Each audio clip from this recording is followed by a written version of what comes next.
तो यार देखो, पैसा कमाना मुश्किल नहीं है, लेकिन पैसा संभालना और उसे ग्रो करना, ये असली गेम है। द साइकोलॉजी ऑफ मनी, ये बुक नंबर्स या फॉर्मूलाज के बारे में नहीं है, ये तुम्हारी हैबिट्स, बिहेवियर और डिसीजंस के बारे में है। क्योंकि सच ये है, रिच बनने का रिलेशन आईक्यू से कम और माइंडसेट से ज्यादा होता है।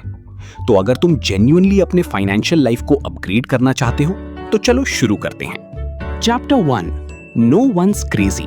हर किसी की मनी स्टोरी अलग होती है।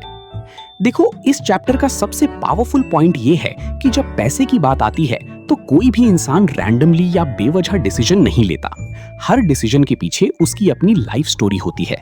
तुमने बचपन में पैसे को कैसे देखा, तुम्हारे घर में स्कैरसिटी थी या अबंडेंस, तुमने स्ट्रगल देखा या कंफर्ट, ये सब तुम्हारी सोच को शेप करता है।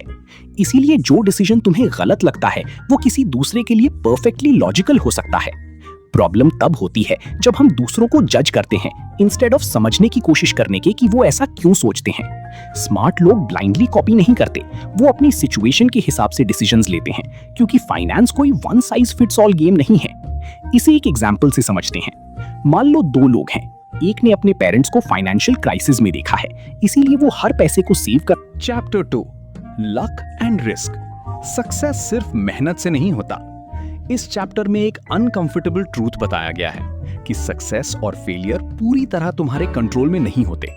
हम अक्सर सक्सेसफुल लोगों को देखकर सोचते हैं कि उन्होंने परफेक्ट डिसीजंस लिए होंगे, लेकिन रियलिटी में टाइमिंग, लक और एक्सटर्नल सिचुएशंस का बहुत बड़ा रोल होता है।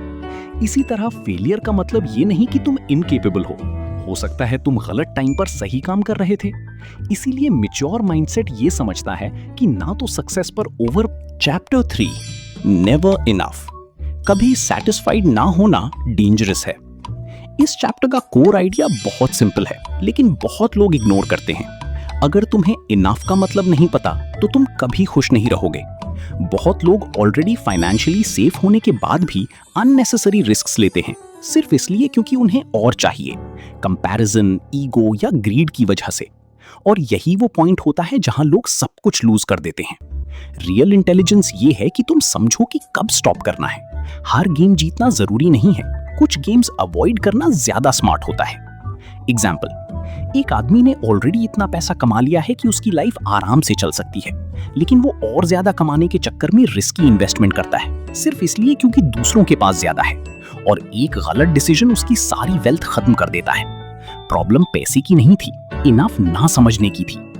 Chapter 4, confounding compounding. छोटे स्टेप्स का बड़ा इंपैक्ट। इस चैप्टर में बताया गया है कि वेल्थ ओवरनाइट नहीं बनती, वो धीरे धीरे साइलेंटली ग्रो होती है।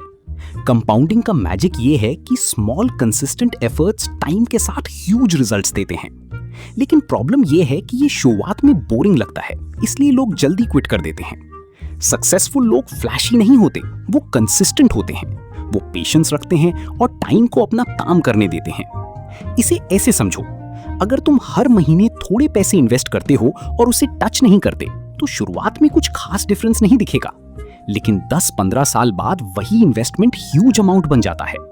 जो लोग बीच में पेशेंस खो देते हैं, वो इस मैजिक को कभी एक्सपीरियंस ही नहीं कर पाते। Chapter 5, getting wealthy versus staying wealthy. इस चैप्टर में बताया गया है कि पैसा कमाना और पैसा बचाना, ये दो कंप्लीटली अलग स्किल्स हैं।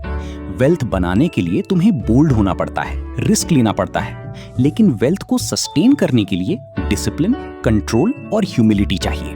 बहुत लोग जल्दी पैसे कमा लेते हैं, लेकिन लाइफस्टाइल इन्फ्लेशन, ईगो और ओवर कॉन्फिडेंस की वजह से सब लूज कर देते हैं।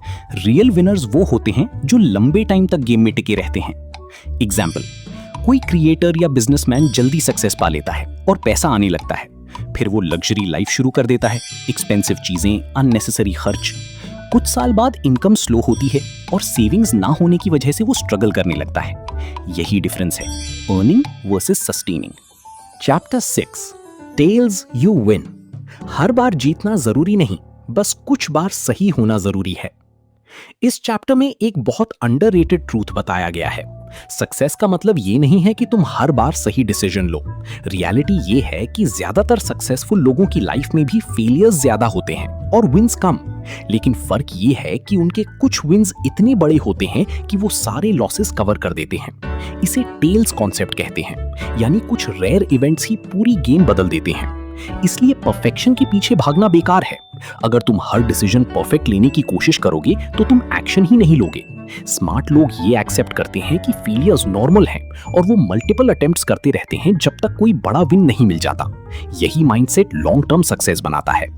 इसे ऐसे समझो, तुम 10 बार बिजनेस ट्राई करते हो, 8 फेल हो जाते हैं, एक एवरेज चलता है और एक ह्यूज सक्सेस बन जाता है। वही एक सक्सेस तुम्हारी पूरी लाइफ बदल देता है। चैप्टर 7 फ्रीडम, पैसा यानी अपनी जिंदगी का कंट्रोल। इस चैप्टर का सबसे डीप आइडिया ये है कि पैसा सिर्फ चीजें खरीदने के लिए नहीं है, बल्कि फ्रीडम खरीदने के लिए है। फ्रीडम यानी तुम अपनी लाइफ के डिसीजंस खुद ले सको। कब काम करना है, किसके साथ काम करना है, कहाँ रहना है, किस तरह की लाइफ जीनी है।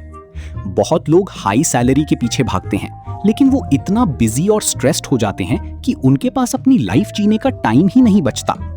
दूसरी तरफ कुछ लोग कम कमाते हैं, लेकिन उनके पास टाइम फ्रीडम होता है और वो ज्यादा सेटिस्फाइड होते हैं। रियल वेल्थ वही है जहां तुम अपने टाइम पर कंट्रोल रखते हो, क्योंकि टाइम ही सबसे वैल्यूएबल एसेट है और पैसा सिर्फ एक टूल है उसे प्रोटेक्ट करने का। मान लो एक इंसान 1 लाख रुपए कमा रहा है, लेकिन 12 घंटे जॉब में फंसा है। दूसरा 60,000 रुपए कमा रहा है, लेकिन फ्लेक्सिबल काम करता है। दूसरे के पास ज्यादा फ्रीडम है और वही एक्चुअल वेल्थ है। Chapter 8 man in the car paradox. लोग तुम्हें नहीं, तुम्हारी चीजों को नोटिस करते हैं। इस चैप्टर में एक बहुत इंटरेस्टिंग साइकोलॉजी समझाई गई है। जब तुम एक्सपेंसिव चीजें खरीदते हो, कार, फोन, क्लोथ्स, तो तुम्हें लगता है कि लोग तुम्हें एडमायर करेंगे। लेकिन रियलिटी ये है कि लोग तुम्हें नहीं, उस चीज को एडमायर करते हैं और सीक्रेटली वो खुद के लिए वही चीज चाहते हैं। यानी तुम इंप्रेस करने के लिए पैसा खर्च करते हो, लेकिन आउटकम वो नहीं मिलता जो तुम एक्सपेक्ट करते हो। इसलिए दिखावे के लिए पैसा खर्च करना लॉन्ग टर्म में यूजलेस है।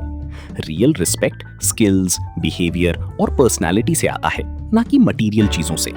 इसे ऐसे समझो, तुम नई लग्जरी कार लेते हो, लोग कहते हैं वाह कार कितनी अच्छी है, लेकिन वो ये नहीं सोच रहे तुम कितने अमेजिंग हो, बल्कि वो सोच रहे हैं काश मेरे पास भी होती। Chapter 9 wealth is what you don't see. जो दिखता है वो वेल्थ नहीं है। इस चैप्टर का कोर मैसेज बहुत सिंपल लेकिन पावरफुल है। वेल्थ वो नहीं है जो तुम दिखाते हो, बल्कि वो है जो तुमने बचा कर रखा है। Expensive lifestyle, branded clothes, big house, ये सब विजिबल स्पेंडिंग है, वेल्थ नहीं। रियल वेल्थ साइलेंट होती है। इन्वेस्टमेंट्स, सेविंग्स, एसेट्स जो फ्यूचर में ग्रो हो रहे हैं। प्रॉब्लम यह है कि सोशल मीडिया ने लोगों को कंफ्यूज कर दिया है, जहां दिखावा ही सक्सेस लगने लगता है। लेकिन जो लोग एक्चुअली रिच होते हैं वो अक्सर सिंपल लाइफ जीते हैं, क्योंकि वो जानते हैं कि लॉन्ग टर्म सिक्योरिटी ज्यादा इंपॉर्टेंट है शॉर्ट टर्म शो ऑफ से। एग्जाम्पल, एक आदमी इंस्टाग्राम पर लग्जरी लाइफ दिखाता है, लोन्स और ईएमआई में डूबा है। दूसरा सिंपल लाइफ जीता है लेकिन करोड़ों इन्वेस्ट कर चुका है। रियल रिच कौन है? ऑब्वियसली दूसरा। Chapter 10 save money. Saving habit ही गेम बदलती है। इस चैप्टर में बताया गया है कि वेल्थ बनाने के लिए हाई इनकम जरूरी नहीं है, डिसिप्लिन जरूरी है। तुम कितना कमाते हो ये इंपॉर्टेंट है, लेकिन उससे ज्यादा इंपॉर्टेंट है कि तुम कितना बचाते हो। सेविंग सिर्फ फ्यूचर सिक्योरिटी के लिए नहीं होती, बल्कि ये तुम्हें अपॉर्चुनिटीज लेने की फ्रीडम देती है। जब तुम्हारे पास सेविंग्स होती है तो तुम रिस्क्स ले सकते हो, न्यू थिंग्स ट्राई कर सकते हो, बिना डर के डिसीजंस ले सकते हो। और सबसे इंपॉर्टेंट बात, सेविंग बिहेवियर कंट्रोल का रिजल्ट है, ना कि इनकम का। अगर तुम कम इनकम में भी सेविंग नहीं कर सकते तो हाई इनकम में भी नहीं कर पाओगे। मान लो एक व्यक्ति 25,000 रुपए कमाता है और हर महीने 5,000 सेव करता है। दूसरा 1 लाख रुपए कमाता है लेकिन कुछ भी सेव नहीं करता। कुछ साल बाद पहला फाइनेंशियली सिक्योर होगा और दूसरा अभी भी हर महीने की सैलरी पर ही डिपेंड करके जी रहा होगा। एंड आखिर में बात इतनी सी है, पैसा नॉलेज से नहीं बिहेवियर से ग्रो होता है। अगर तुमने अपने हैबिट्स कंट्रोल कर लिए तो पैसा खुद कंट्रोल में आ जाएगा। इस वीडियो को अभी सेव कर लो, क्योंकि ये बार बार रिविजिट करने वाली चीज है। और सब्सक्राइब जरूर करना, क्योंकि अगली वीडियो में मैं एक और पावरफुल बुक का ब्रेकडाउन लाने वाला हूं। तब तक keep grinding, keep improving and याद रखना, स्मार्ट मनी मूव्स ही रियल गेम बदलते हैं। Bye bye.